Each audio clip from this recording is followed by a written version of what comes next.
Hello दोस्तों, स्वागत है आपका लर्निंग इज एजुकेशन चैनल पर। जैसा कि आप लोग जानते हैं, हम लोग इस समय क्लास 10th का फिजिक्स पढ़ रहे हैं, जिसमें चैप्टर 10 चालू है। यानी फिजिक्स का चैप्टर 1 है, लेकिन साइंस का चैप्टर 10 है, जिसका नाम है प्रकाश का परावर्तन तथा अपवर्तन, यानी लाइट रिफ्लेक्शन एंड रिफ्रैक्शन। तो इस चैप्टर को हमने कल शुरू किया था और कल हमने देखा था कि प्रकाश का परावर्तन तथा अपवर्तन चैप्टर में हमने देखा था कि प्रकाश क्या होता है। हमने देखा था कि प्रकाश एक प्रकार की ऊर्जा है जो हमें देखने के लिए सहायता करता है।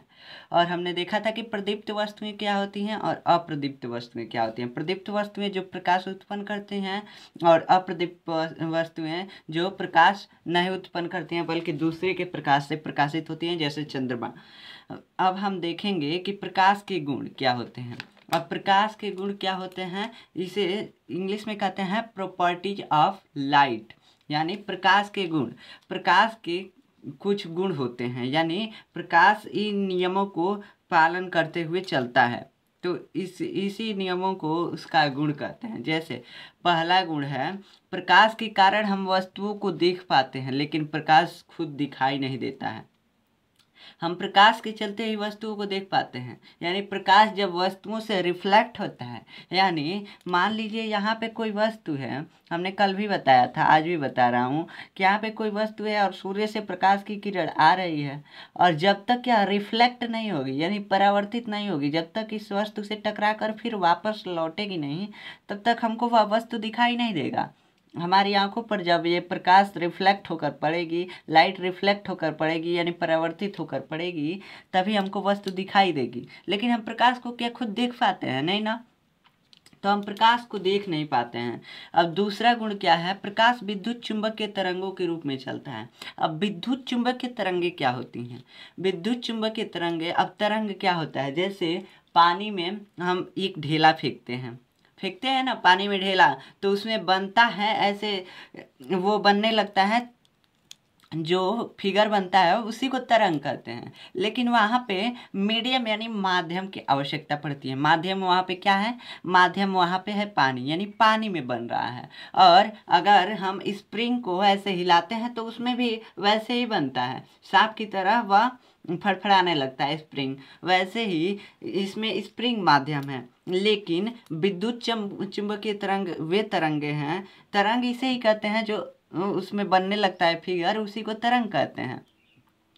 लेकिन जो विद्युत चुंबकीय तरंगे होती हैं उनमें माध्यम की आवश्यकता नहीं पड़ती है। इसमें तो जैसे पानी में बन रहा था, यहाँ पे जैसे बन रहा था स्प्रिंग में, वैसे विद्युत चुंबकीय तरंगे किसी चीज में नहीं बनती हैं। उसके लिए हवा की भी आवश्यकता नहीं होती, निर्वात की आवश्यकता पड़ती है। निर्वात में भी बन सकता है, यानी मीडियम में भी बन सकता है, लेकिन मीडियम ना रहे तो भी वो बन सकता है। मीडियम ना रहे तो भी वो बन सकता है।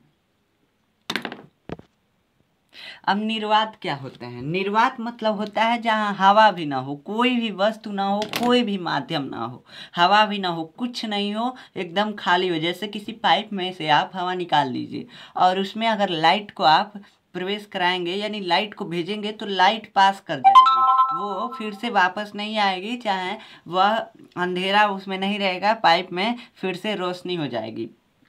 तो हम कह सकते हैं कि प्रकाश निर्वात में भी गति कर सकता है। निर्वात उसी को कहते हैं जहाँ हवा भी ना हो, कोई भी मीडियम ना हो। मीडियम का मतलब माध्यम, जैसे पानी में तरंग बनने के लिए माध्यम की आवश्यकता पानी है, माध्यम पानी है, वैसे प्रकाश को चलने के लिए पानी की आवश्यकता नहीं है, किसी भी मीडियम की आवश्यकता नहीं है, यानी माध्यम की आवश्यकता नहीं है।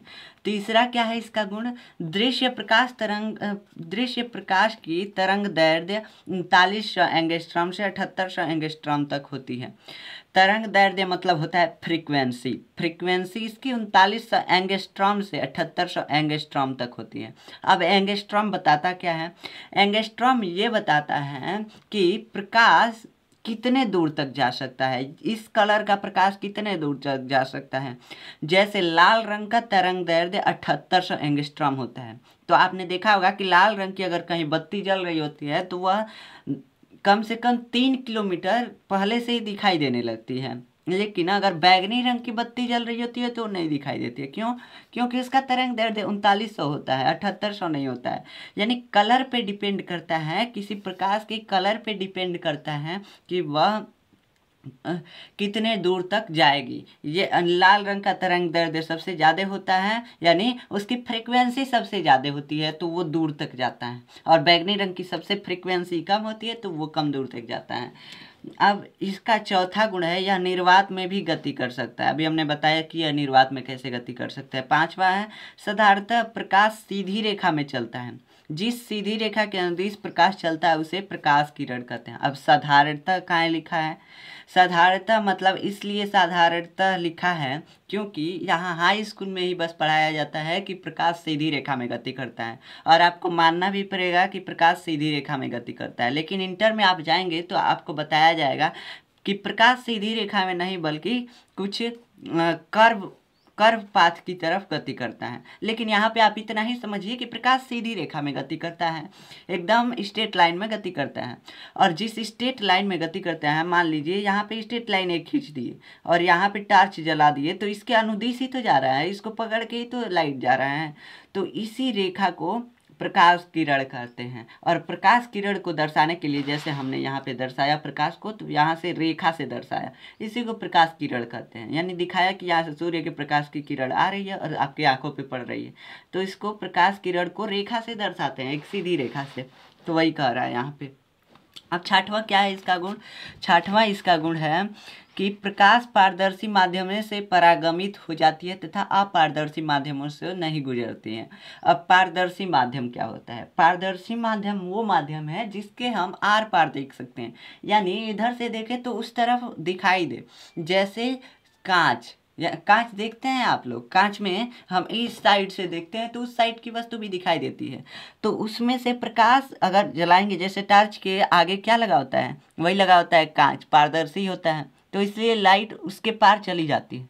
लेकिन अपारदर्शी माध्यम, जैसे दरवाजे पे आप लाइट जलाएंगे तो अंदर तो नहीं जाएगा ना, वह इधर ही रह जाएगा, उससे नहीं गुजरती है। तो यानी प्रकाश पारदर्शी माध्यमों के पार चली जाती है, बल्कि अपारदर्शी माध्यमों से नहीं गुजरती है।